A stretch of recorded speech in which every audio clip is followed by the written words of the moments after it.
여호와께서 모세에게 말씀하여 이르시되 이스라엘 자손에게 말하여 그들에게 이르라. 만일 어떤 사람의 아내가 탈선하여 남편에게 신의를 저버렸고, 지금 탈선 이런 말도 나오고 신의를 그 믿음을 저버렸다라는 말도 나오죠. 정말 아픈 단어죠. 마음 아픈 단어입니다. 아내와 남편은 어떤 관계여야 한다고요? 서로 믿어주는 관계.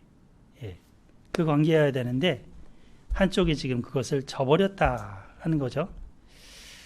그 아담이 타락하기 전에 하와를 만났을 때 어떤 고백을 했습니까? 새 번역으로 창세기 2장 23절을 찾아보니까 이렇게 번역을 했더라고요. 이제야 나타났구나. 이 사람 뼈도 나의 살이네, 살도 나의 살이야.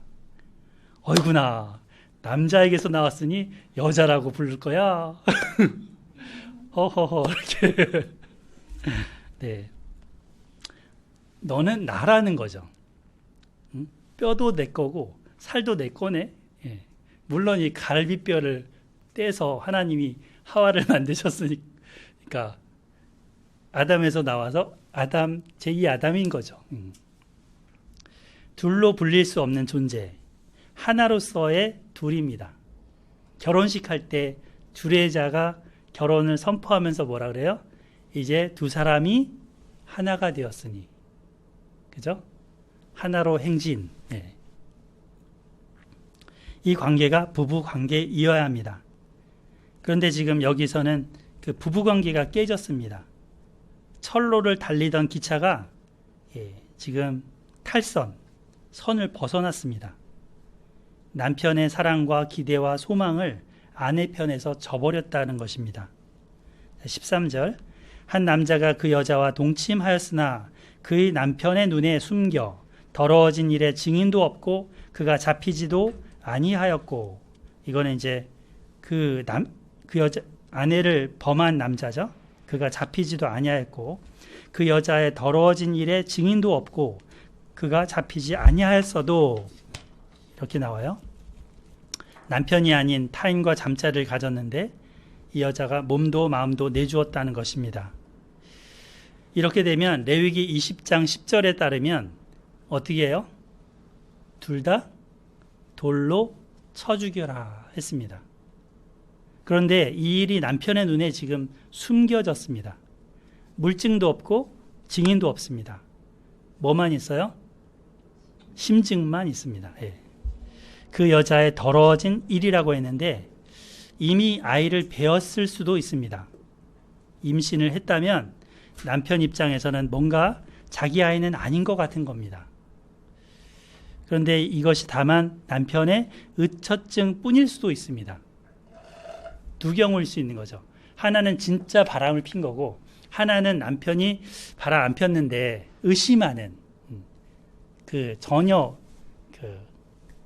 무죄한데도 그럴 경우입니다. 그렇게 되면 이 아내 입장에서는 어떻겠어요? 억울한 거죠. 원통한 거죠. 서러운 거죠. 이 남편의 의처증을 어떻게든 해결 받아야 되겠죠. 가정을 지키려면.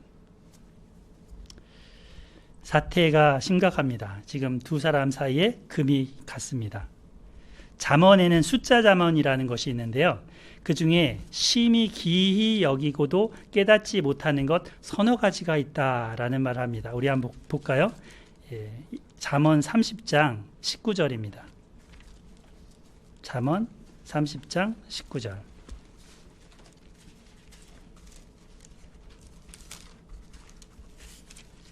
(945페이지) 거기 보시면 18절, 내가 심히 기이 여기고도 깨닫지 못하는 것 서너시 있나니. 19절, 곧 공중에 날아다니는 독수리의 자치와. 지금 하늘에 막 새가 날아가면 새가 어디서 어떻게 날아갔는지 그 후에는 알 수가 없는 거죠. 자취를 알 수 없죠. 또 반석 위로 기어다니는 뱀의 자취와, 이 돌 위를 뱀이 샥 지나갔는데 지나가고 나서는 뱀이 요 길로 갔는지 저 길로 갔는지 찾기 어렵다는 거예요. 동물 발자국은 그래도 뚝뚝 눌러놓는 것들이 있잖아요. 그죠? 뱀은 못 찾는다는 거예요.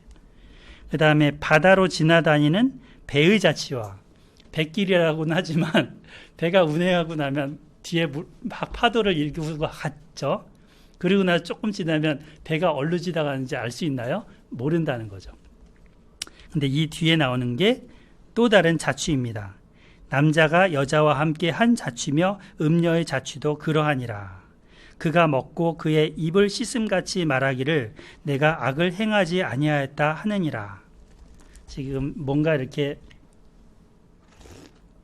먹었는데 저 안 먹었어요. 닦고 나서 이런다는 거죠.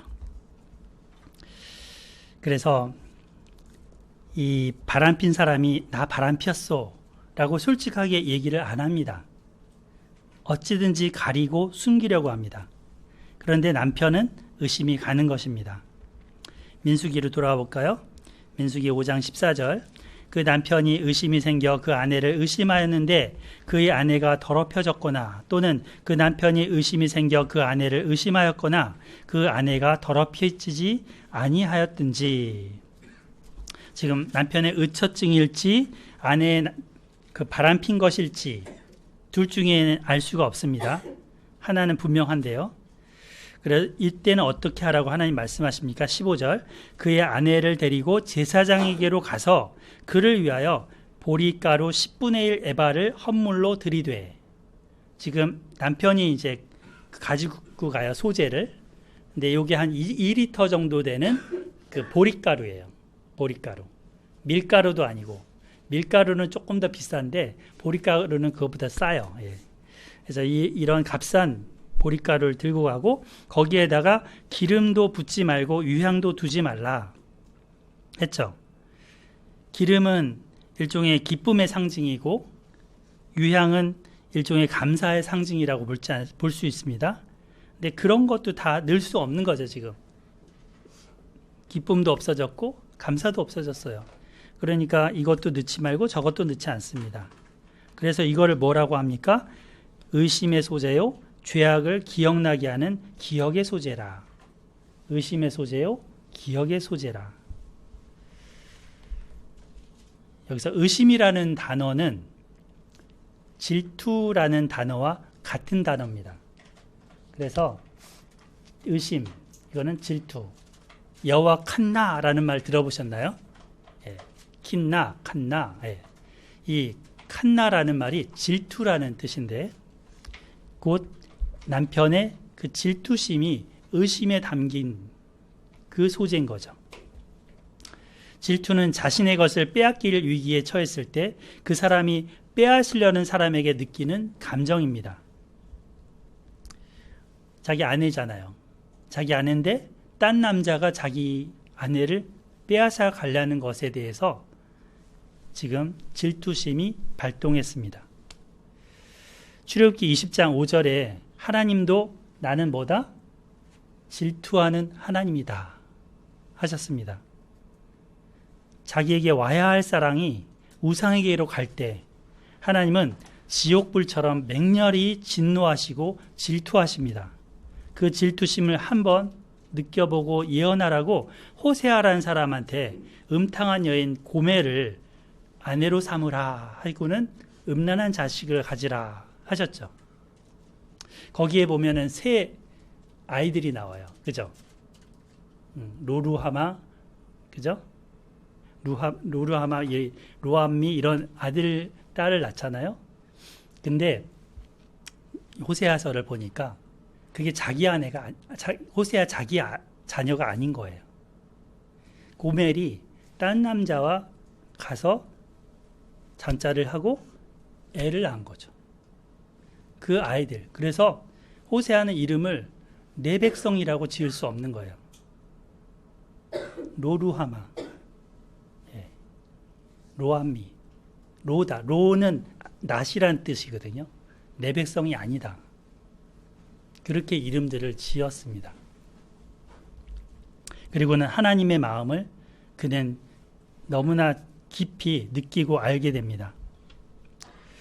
그만큼 불륜은 남편에게는 큰 고통입니다.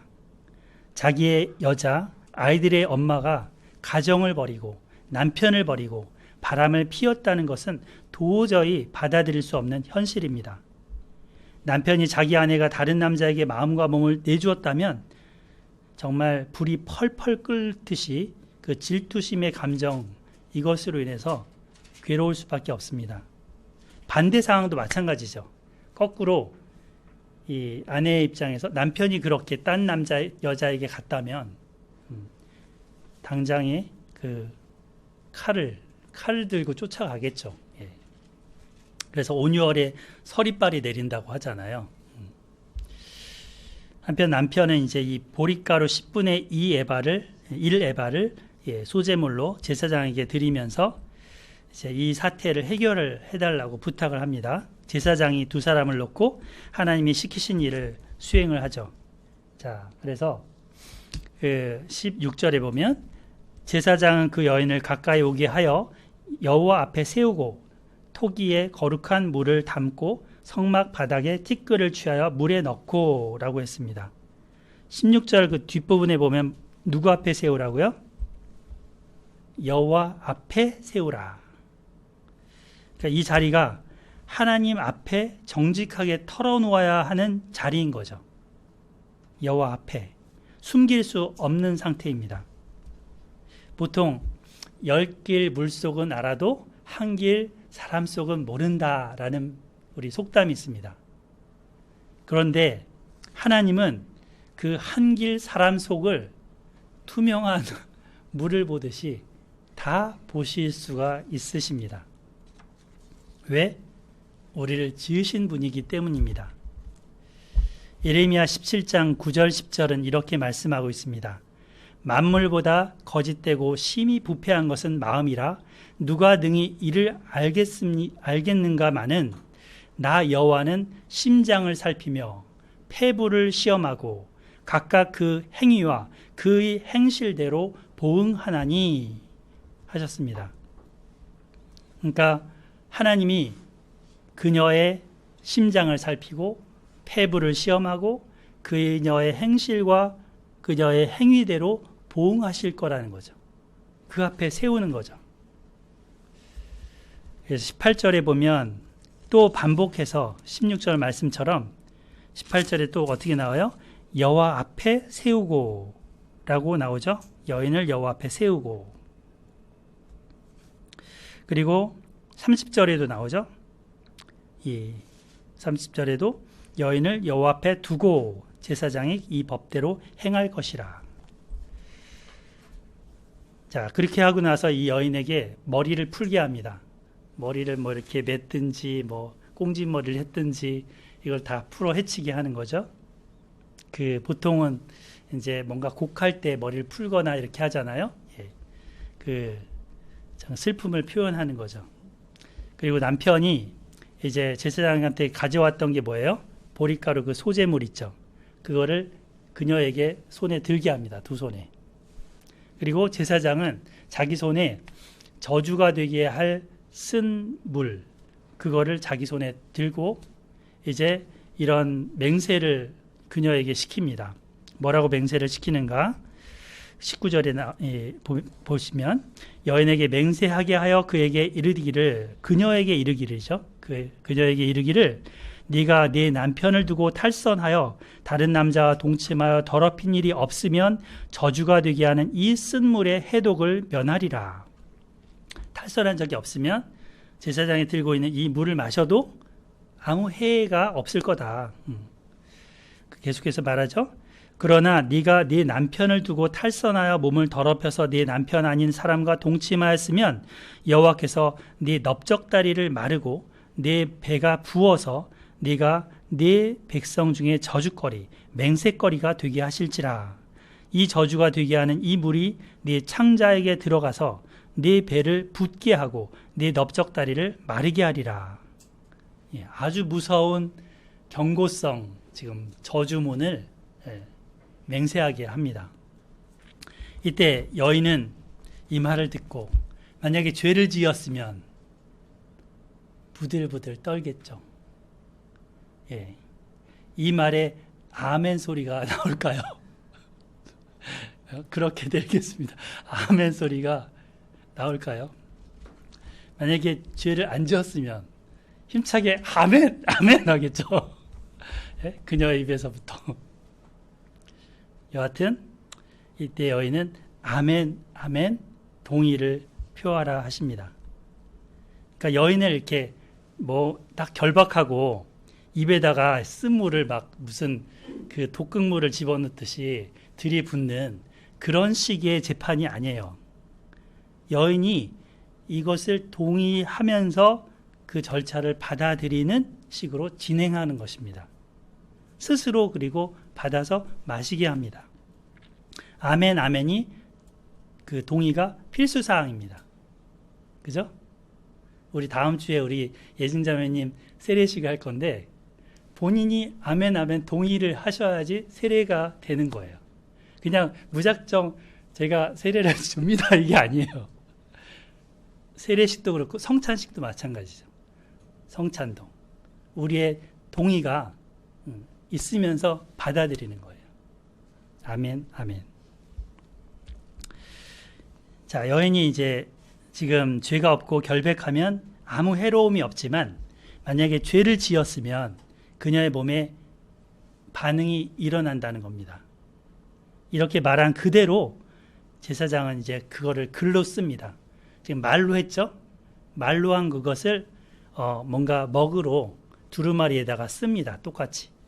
그리고는 여인이 들고 있는 그 소재가 있었지만 자기 손에는 뭐가 있었어요? 쓰게 할 물이 있었죠. 이 쓴물은 뭐를 어떻게 조제가 되냐면 하나님의 성막의 바닥에 있는 그 흙을 여기에다 집어넣는다고 합니다. 그리고 글을 쓴 그 두루마리를 또 여기다가 집어넣어서 빨아요. 그럼 먹물이 여기에다 담기는 거죠. 이 물에는 이제 그 물두멍, 성소에 있는 물두멍에 물일 수 있어요. 근데 그 거룩한 물을 가져다가 담은 건데 그 성소의 바닥에 흙도 있고 그 다음에 먹물도 있는 것입니다. 그거를 이제 마시게 합니다. 그리고는 그 한 움큼의 흙을 이제 거기서 넣고 그 다음에 이 쓴물을 라고 그랬는데 사실 맛이 쓰다라는 것보다도 그 의미가 쓰지 않아요. 정말 이 자체가 상황 자체가 괴로움이고 쓴 고통의 시간이죠. 예. 여기서 정말 이 보통 강심장이 아니고서는 자기가 범죄를 했다면 이 두렵고 떨려서 이거를 물을 마시기 전에 토설하지 않았을까 싶습니다. 일종의 심리전. 네.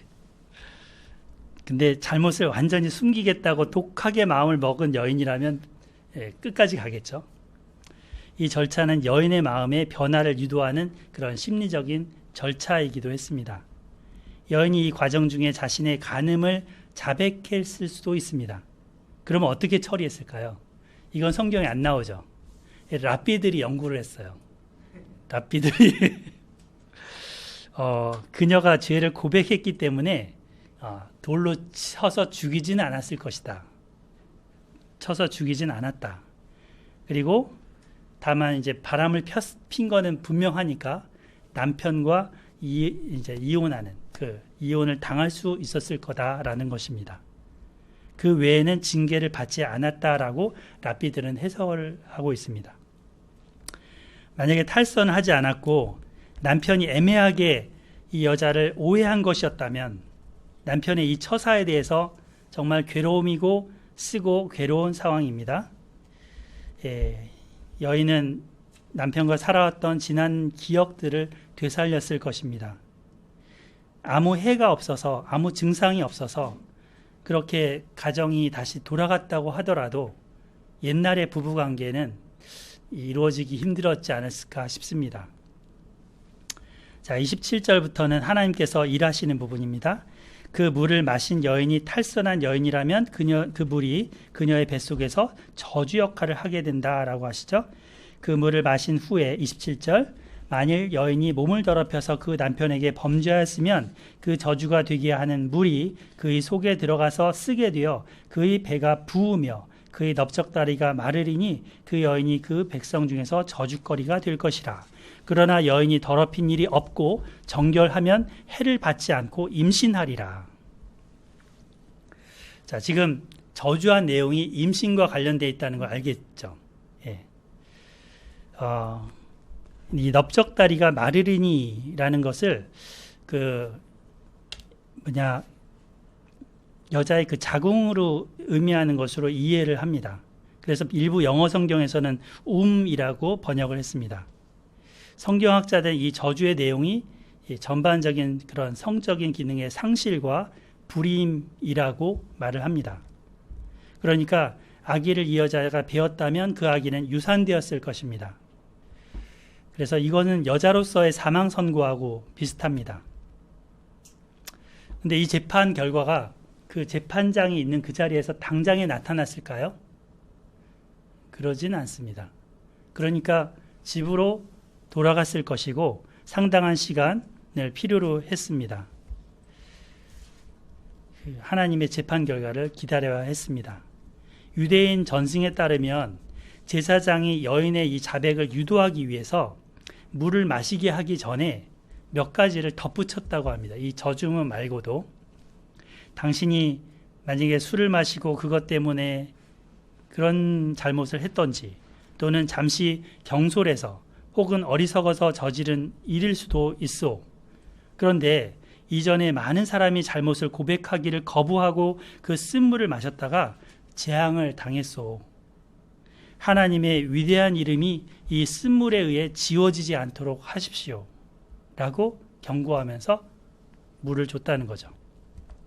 그리고 또 성경에 보면 르우벤과 빌하의 이야기도 있고 유다와 다말의 이야기도 있는데 그런 이야기도 들려주었다고 합니다. 여하튼 뭔가 이혼 도장 찍으러 간 그 부부가 있을 때 가정법원에서 판사가 이 부부한테 어떻게 해요? 일정 기간 조정 기간을 갖도록 하죠. 예. 돌려보내잖아요. 유예 기간을 갖도록 하죠. 그런 역할처럼 제사장은 그러한 가정 상담과 조정자의 역할을 여기서 하고 있습니다. 이 5장에 정결에 대한 주제가 나오지만 제사장의 기능들이 굉장히 중요하게 계속 언급이 됩니다. 자, 그래서 마지막 이제 29절부터 31절 이는 의심의 법이니 아내가 그의 남편을 두고 탈선하여 더럽힌 때나 또는 그 남편이 의심이 생겨서 자기 아내를 의심할 때에 그 여인을 여호와 앞에 두고 제사장이 법대로 행할 것이라. 31절 읽어주실까요? 시작. 네, 이 아내가 외도했을 때를 위한 법이었습니다. 근데 그 남편이 특별한 증거가 없는데도 아내를 의심을 했다고 했을 때 뭔가 평소에 미워했던 그런 마음을 의심에 담아서 억울하게 누명을 씌울 수도 있는 거 아니겠습니까? 근데 여기서 보면 남편은 무죄할 것이요 라고 했습니다. 예, 남편의 손을 들어주는 것 같지 않아요? 왠지? 하나님이 왜 이런 의심의 법을 주셨을까요? 남편한테는 아내에 대한 의심을 해소하는 법인데 의심받은 그 여자 입장에서 굉장히 억울할 수도 있습니다. 그런데 고대 사회 가부장적인 문화에서는 정말 이렇게라도 법이 없으면 어떻게 했냐면요, 아예 의처증일 경우는 그냥 버리는 겁니다. 아내를. 이런 것도 해보지도 않고 아내를 쫓아내는 겁니다. 그래서 남편으로서 아내를 정말 보호하고 그리고 함께 하는 그런 책임감이 있는데 이런 법이라도 있어서 그거를 지켜주는 거죠. 어쨌든 가정의 순결, 부부간의 신의를 저버리는 것은 하나님의 징벌을 받습니다. 둘 사이의 관계 파괴, 이것은 나아가서 그 태어나서 자라는 자녀들에게도 깊은 상처를 주고 그 부모들에게 대한 배신감, 그것을 갖게도 합니다. 더불어서 그 가정 공동체 바깥의 전체 공동체에도 영향을 끼칩니다. 그래서 하나님은 이 5장의 정결이란 주제 안에 가장 크게 이 부분을 다루고 계십니다. 자세하게. 오늘날 가정에서 무늬만 가정인 그런 부부들이 많다고 합니다. 방을 따로 쓰는 거죠. 각 방을. 불륜을 주제로 한 영화, 드라마, 아까도 얘기를 했었지만 이런 것들이 시대를 대변해 주는 것이기도 합니다. 본문에 이 여인이 외도를 하려고 했다고 했는데 사실 남자들이 그 외도를 주도하는 경우들도 너무나 많습니다. 자, 우리 한 말씀을 더 볼 건데 호세아서입니다. 아까도 얘기했었죠. 호세아 4장 한번 펼쳐보겠습니다. 호세아 4장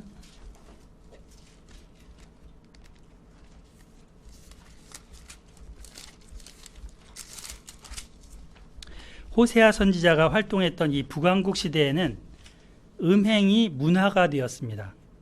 우상 숭배가 있는 그런 그 우상을 하게 뭔가 제물을 바치는 거기에는 신전 창녀, 신전 창남들이 있었습니다. 그래서 그 우상에게 제물 바치러 온 사람들과 같이 교합을 하고 여러 가지 악행들을 벌였던 것입니다. 그들이 잘 먹고 편안할수록 정말 음행이 따라다녔습니다. 이거는 백성들뿐만 아니라 제사장들도 마찬가지였습니다. 그래서 하나님은 4장에서 이렇게 말씀하시죠. 여호와께서 이 땅 주민과 논쟁하시나니 이 땅에는 진실도 없고 인애도 없고 하나님을 아는 지식도 없다. 오직 저주와 속임과 살인과 도둑질과 간음 뿐이다. 포악하여 피가 피를 뒤잇고 있다. 그러므로 이 땅에 슬퍼하며 거기 사는 자와 들짐승과 공중에 나는 새가 다 쇠잔할 것이고 바다의 고기도 없어지리라. 생태계가, 자연 생태계가 같이 파괴되는 거죠. 근데 그 제사장들도 마찬가지라는 얘기도 하셨죠. 6절 보실까요? 이 백성이 지식이 없으므로 망하는도다. 네가 지식을 버렸으니 나도 너를 버려 내 제사장이 되지 못하게 할 것이요 네가 네 하나님의 율법을 잊었으니 나도 네 자녀들을 잊어버리리라. 이런 식으로 하나님의 탄식이 계속 나옵니다. 우리 14절을 같이 볼게요. 14절. 너희 딸들이 음행하며 너희 며느리들이 간음하여도 내가 벌하지 아니하리니. 지금 민수기 5장에 의하면 이 음행한 자들에게서는 벌하신다는 거잖아요. 그런데 안 하겠다는 거예요. 왜? 이것은 남자들도 창기와 함께 가고 음부와 함께 희생을 드리고 있다는 것이죠. 우상의 신전에서 자신의 아내가 아닌 또는 자신의 부인이 아닌 여자들과 한다는 거예요. 그래서 하나님의 정말 이 분노가 극에 달았습니다. 하나님은 호세아의 입을 통해서 탄식하십니다. 부부간의 신의가 정말 중요합니다. 부부는 서로 믿어야 합니다. 부부가 살면서 서로 간에 만약에 대화가 없다 그러면 대화가 안 된다 그러면 어떻게 돼요? 오해가 쌓이죠. 자그마한 것으로 인해서 파경에 이를 수 있습니다. 조금 생각이 틀리더라도 여보 내 마음은 이래요 하면서 자기 마음을 터놓고 얘기해 주어야 합니다. 서로의 마음과 마음이 만나야 합니다. 마음과 아내의 마음과 남편의 마음이 이렇게 잇대어져야 합니다. 서로 만나면 의심할 수 있는 상황이 되어도 금방 오해가 풀릴 수 있습니다. 사실 결혼하기 전에는 연애할 때는 뭔가 눈에 이렇게 커플이 휘인다 그러잖아요. 그죠? 그래서 안 좋은 부분도 좋게 보고 뭐 이런 식으로 그때는 이제 막 노력을 합니다. 상대방의 마음을 얻기 위해서 부단히 노력을 합니다. 그런데 오래 살면 이제 점점 타성해졌고 초심이 없어져서 이제 함부로 대하거나 집에도 보면은 그 가구들이 있죠. 옷장도 있고 소파도 있고 근데 그게 없어져 보면 뭔가 느끼는데 그냥 있으면 있나 보다 이렇게 그런 존재처럼 여기는 경향이 있습니다. 그리고 다른 집의 남자나 다른 집의 여자가 더 좋게 보이는 식으로 기웃거리는 이게 이제 문제를 일으키는 것이 됩니다. 그러다 보면 부부관계는 더욱더 멀어지고 돌이키지 못할 때까지 갈 수 있습니다. 우리는 가정의 울타리를 목숨 걸고 지켜야 합니다. 정결함과 서로 간의 신의를 지킬 때 공동체도 바로 세워져 갈 수 있습니다. 초대교회 당시에 로마는 굉장히 호세아 때 시대처럼 방탕하고 아주 난잡했습니다. 그 부도덕이 심했습니다. 그런데 기독교인들 가정은 반듯한 겁니다. 그 기독교인 가정의 부부들은 정말 서로 간에 예의와 정절과 서로 사랑이 있는 겁니다. 그러니까 비기독교인들이 전향을 하는 거예요. 기독교로. 나 저런 남자랑 결혼하고 싶어. 나 저런 여자랑 결혼하고 싶어. 하면서 기독교 교세가 늘어난 이유가 그런 거라고도 합니다. 하나님은 이 의심의 소재, 기억의 소재를 통해서 우리에게 무엇을 말씀하십니까? 의심할 건수를 만들지 말아야 될 것을 말씀하시는 거죠. 배우자의 마음을 얻기 위해서 서로 간에 노력을 해야 된다는 것을 말씀하시는 거죠. 사실 나이를 먹어갈수록 아내가 더 소중하게 느껴집니다. 아내분들도 그러시죠? 나이를 먹어갈수록 남편이 더 소중한 걸 느끼시죠? 아멘? 대답이 없으신 거 보면 이상하네. 네. 한 사람은 네 하는 것 같아요. 어디 아프다고 하면 참 내가 아픈 것보다 더 마음이 아픕니다. 대화를 주고받을 때 서로의 마음을 알아가다 보면 정말 내 아내가 최고구나, 내 남편이 최고구나 할 것입니다. 주 안에서 정결한 가정 공동체, 교회 공동체를 이루어갈 수 있기를 바랍니다. 우리 주님이 우리를 목숨을 내어주기까지 사랑하신 그 사랑으로 배우자를 생각하고 사랑할 수 있기를 기도합니다. 아직 결혼하지 않은 청년들은 그런 배우자를 만나시고 또 그런 배우자들이 되시기를 축원합니다. 공동체에 정결함이 있어야 그 공동체가 유지될 수 있고 하나님의 뜻을 이룰 수 있습니다. 민수기에서는 계속해서 이것을 요청하고 있습니다. 백성들의 내부에서의 부정함이 있으면 하나님의 징계가 따르게 된다고 경고하고 있습니다. 하나님이 아무리 복을 주고 싶어 하셔도 그렇게 되지 못할 거라고 하십니다. 이 민수기 말씀을 통해서 계속해서 하나님의 마음을 살피고 우리 마음 내부를 잘 정비하여서 하나님이 쓰시는 귀한 공동체가 되기를 축복합니다. 아멘. 자, 서로 간에 축복합니다. 인사하겠습니다. 축복합니다. 사랑합니다.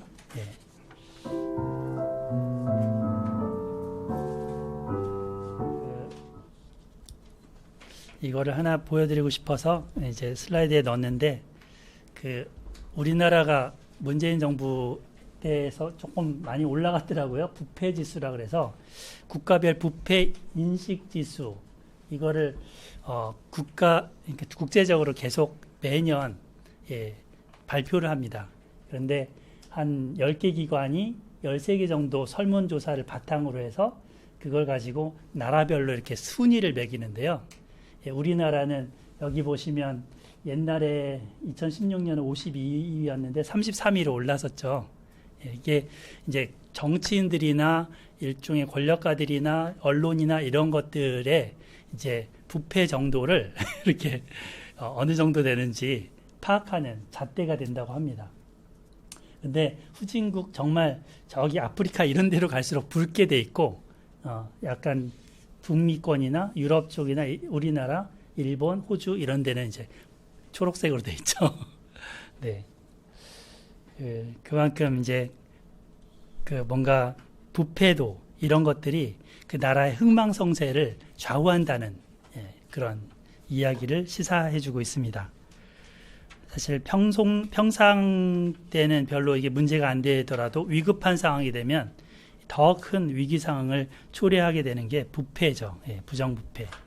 그래서 상당히 중요한 부분입니다.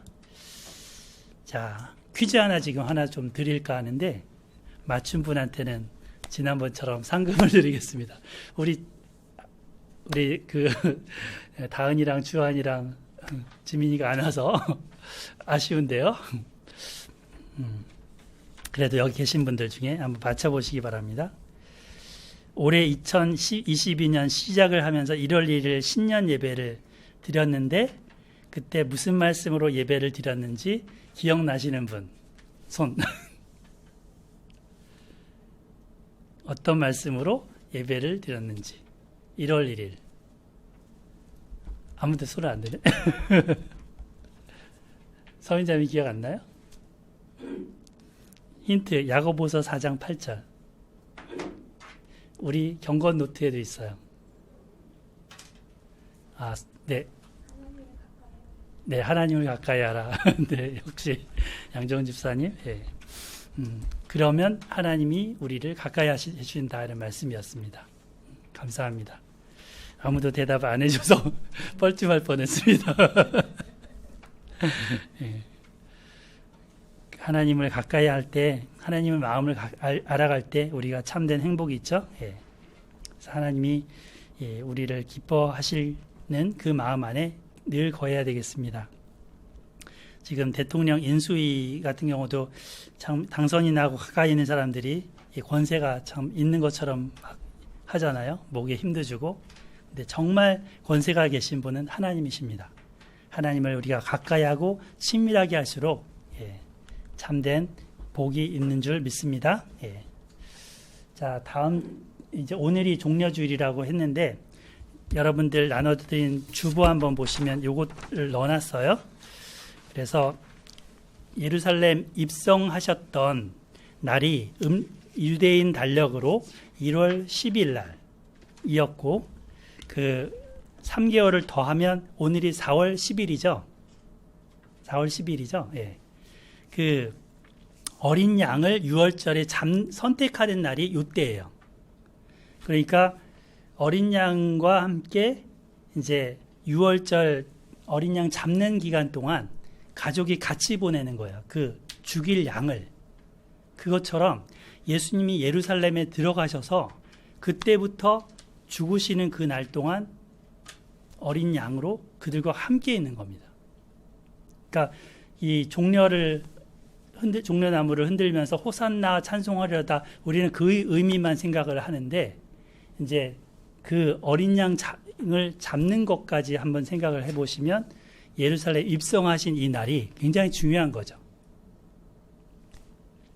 그리고 월요일 날은 성전에 들어가셔서 매매하는 자들을 내어 쫓으시고 그리고 나오시면서 배고프셨는데 무화과 나무에 뭔가 먹을 게 있나 보셨더니 없어갖고 저주하신 사건이 있죠. 그래서 이파리만 무성한 종교 형식만 가득한 이 이스라엘을 더 이상 열매 없는 그 이스라엘을 예수님이 저주하신 겁니다. 그리고 화요일 날은 가롯 유다의 배신을 예언하신 부분이 나옵니다.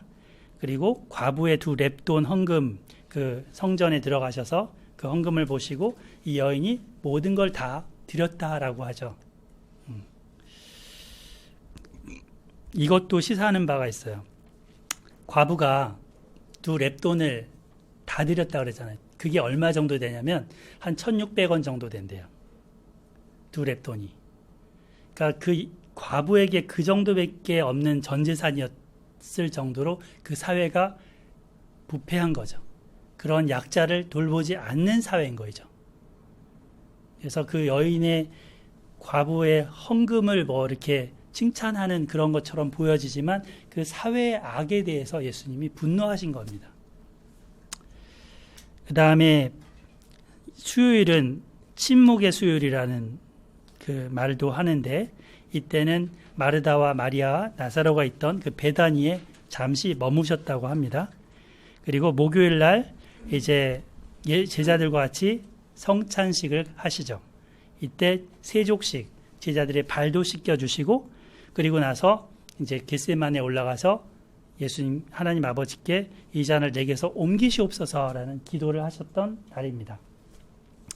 그리고 예수님이 그날 밤에 붙들리셔서 이제 새벽에 산헤드린 공회에서부터 빌라도 법정에 아침에 끌려가시고 헤롯 궁정에도 끌려갔다가 다시 또 빌라도 법정에서 이제 십자가형을 받고 바로 이제 골고다 언덕으로 끌려가시는 게 목요일 날이죠.